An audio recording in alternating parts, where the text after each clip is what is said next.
அனைவர்களுக்கும் வணக்கம். சிவன் அருள் அனைவர்களுக்கும் கிடைக்கட்டும். இந்த பதிவு எதற்காக அப்படின்னு சொல்லி பார்த்தீங்க அப்படின்னா, திருமந்திரம் அப்படிங்கிற தலைப்பு. அதை எழுதியவர் பார்த்திங்கன்னா திருமூலர் அருளியது. ஓகேங்களா. திருமூலர் அப்படிங்கிறவர் பார்த்திங்கன்னா மிகப்பெரிய ஒரு ஞானி. அவர் பார்த்திங்கன்னா முழுக்க முழுக்க சிவனுக்காக 3000 பாடல்கள் எழுதியிருக்கிறாரு.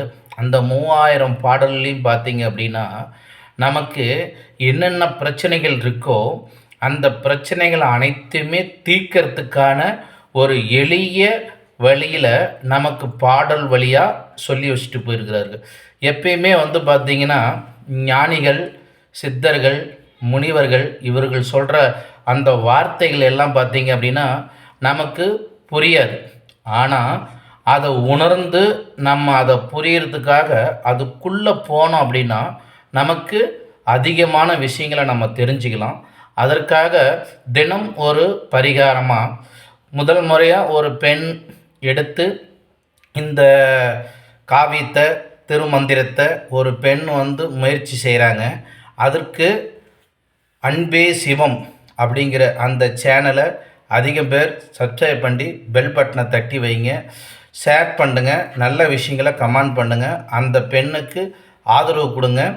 அது பார்த்திங்கன்னா இந்த திருமூலர், சிவன் அடியார்கள், முருகர் பக்தர்கள், இன்னும் எத்தனையோ ஆன்மீக சான்றோர்கள் அனைவரும் இந்த பதிவை ஒரு நாள் ஒரு பதிவு, ஓகேங்களா, அதை நீங்கள் ஆதரவு கொடுக்குற அளவுக்கு அவங்க அடுத்தடுத்து அந்த பதிவுகளுக்கு நிறைய விளக்கங்களை கொடுக்கறதுக்கு தயாராக இருப்பாங்க.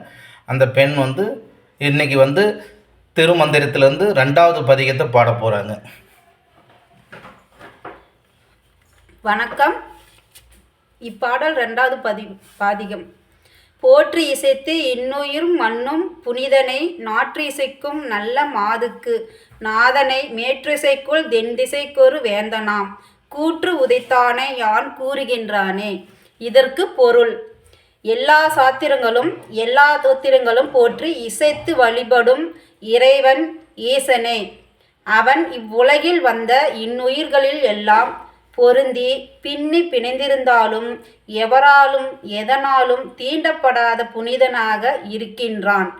4 திசைகளிலும் நடுவாகி நல்ல மாதுவாம் என் தாய் ஆதிசக்தியுடன் கூடி நாதனாக விளங்குகின்றான்.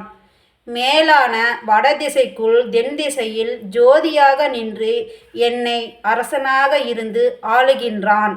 அவன்தான் தன் பக்தன் மார்க்கண்டனுக்காக யமனையே எட்டி உதைத்தான். அவனை பற்றி நின்றே அவனையே யான் கூறுகின்றனே. வணக்கம். அன்பே சிவம் சேனலுக்கு ஆதரவு கொடுத்த அனைத்து மக்களுக்கும் நன்றி.